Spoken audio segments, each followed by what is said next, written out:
ಇನ್ನ ಪ್ರಜ್ವಲ್ ರೇವಣ್ಣ ಹತ್ರ ಏನೆಲ್ಲ ಫೆಸಿಲಿಟೀಸ್ ಇತ್ತು ಅನ್ನುವಂತಹ ವಿಚಾರಕ್ಕೆ ಸಂಬಂಧಪಟ್ಟಂತೆ ಜೈಲಲ್ಲಿ ಈಗ ಇನ್ನಷ್ಟು ಅಪ್ಡೇಟ್ಗಳು ಲಭ್ಯ ಆಗ್ತಾ ಇದೆ. ಪರಪ್ಪನ ಅಗ್ರಹಾರದಲ್ಲಿ ಸದ್ಯಕ್ಕೆ ಏನ್ ನಡೀತಾ ಇದೆ ಅನ್ನುವಂತಹ ಪ್ರಶ್ನೆ. ಇದರ ಮಧ್ಯೆ ಪರಪ್ಪನ ಅಗ್ರಹಾರದಲ್ಲಿ ಪ್ರಜ್ವಲ್ ರೇವಣ್ಣಗೆ ರಾಜಾತಿಥ್ಯ.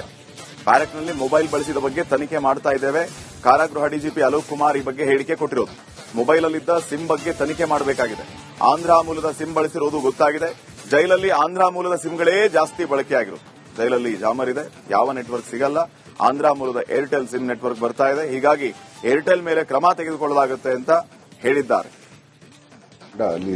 ನಿನ್ನೆ ನಮ್ಮ ರಾಜ್ಯದ ಮಾನ್ಯ ಗೃಹ ಸಚಿವದ ಆದೇಶ ಪ್ರಕಾರ ಬ್ಯಾಂಗ್ಳೂರ್ ಸಿಸಿವಿನವರು ಅಲ್ಲಿ ಹೋಗಿ ಜಾಯಿಂಟ್ ಸಿಪಿ ಅಜಯ್ ಹಿಲ್ಲೋರಿ ಮತ್ತು ಅವರ ತಂಡ ಅಲ್ಲಿ ರೇಡ್ ಮಾಡಿದ್ದಾರೆ.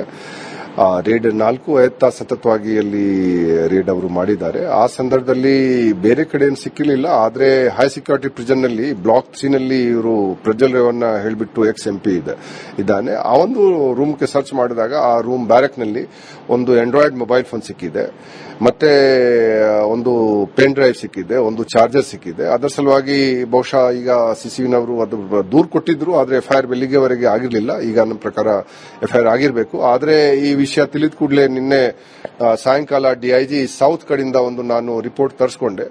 ಆ ರಿಪೋರ್ಟ್ ಪ್ರಕಾರ ಅಲ್ಲಿ ಇರುವಂತಹ assistant superintendent of prison Hiranna Rangapur ಅವರದ್ದು ಡ್ಯೂಟಿ ಇತ್ತು.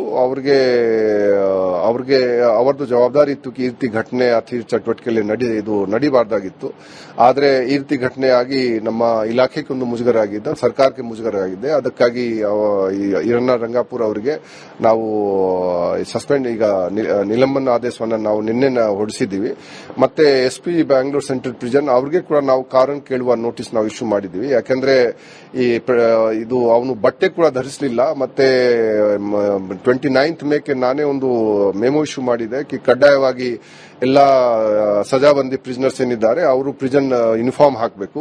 ಆದರೂ ಇಷ್ಟು ನಾನು ಇದು ಹೇಳಿದ್ರು ಸಹ ಮತ್ತೆ ಒಂದು ಮೆಮೊ ಹೊರಡಿಸಿದ್ರು ಕೂಡ ನಿನ್ನೆ ಕೂಡ ಅವನು ಹಾಕಿರಲಿಲ್ಲ. ಮತ್ತೆ ನಿನ್ನೆ ಅಲ್ಲಿ ಒಂದು ಬ್ಯಾರಕ್ನಲ್ಲಿ ಇದು ಸಿಕ್ಕಿದೆ. ಅದಕ್ಕಾಗಿ ಯಾರ್ಯಾರೀಗ ಹೊಣೆಗಾರಿದ್ದಾರೆ ಅದರ ಸಲುವಾಗಿ ಇನ್ನೂ ಕೂಲಂಕುಷವಾಗಿ ತನಿಖೆ ಸಲುವಾಗಿ ಡಿಐಜಿ ಖನ್ಗಾವಿ ನೇತೃತ್ವದಲ್ಲಿ ಒಂದು ನಾವು ಇನ್ಕ್ವೈರಿ ನಾವು ಆರ್ಡರ್ ಮಾಡಿದ್ದೀವಿ.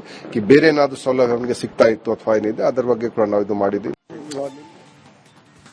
ನೋಡಿ, ಕಾರಾಗೃಹ ಡಿಜಿಪಿ ಅಲೋಕ್ ಕುಮಾರ್ ಹೇಳಿದ್ದನ್ನ ಕೇಳಿಸ್ಕೊತಾ ಇದ್ರಿ. ಮೊಬೈಲ್ ಅಲ್ಲಿದ್ದಂತ ಸಿಮ್ ಬಗ್ಗೆ ತನಿಖೆ ಮಾಡಬೇಕಾಗಿದೆ.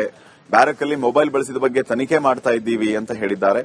ಆಂಧ್ರ ಮೂಲದ ಸಿಮ್ ಬಳಸಿರೋದು ಗೊತ್ತಾಗಿದೆ. ಜೈಲಲ್ಲಿ ಆಂಧ್ರ ಮೂಲದ ಸಿಮ್ಗಳೇ ಜಾಸ್ತಿ ಬಳಕೆ ಆಗ್ತಾ ಇದೆ. ಈ ಎಲ್ಲಾ ವಿಚಾರಗಳ ಬಗ್ಗೆ ನಿಗಾ ವಹಿಸುವಂತ ಕೆಲಸ ತನಿಖೆ ಮಾಡ್ತೀವಿ ಅನ್ನುವಂತ ಮಾತನ್ನ ಅಲೋಕ್ ಕುಮಾರ್ ಅವರು ಹೇಳ್ತಾ ಇದ್ರು.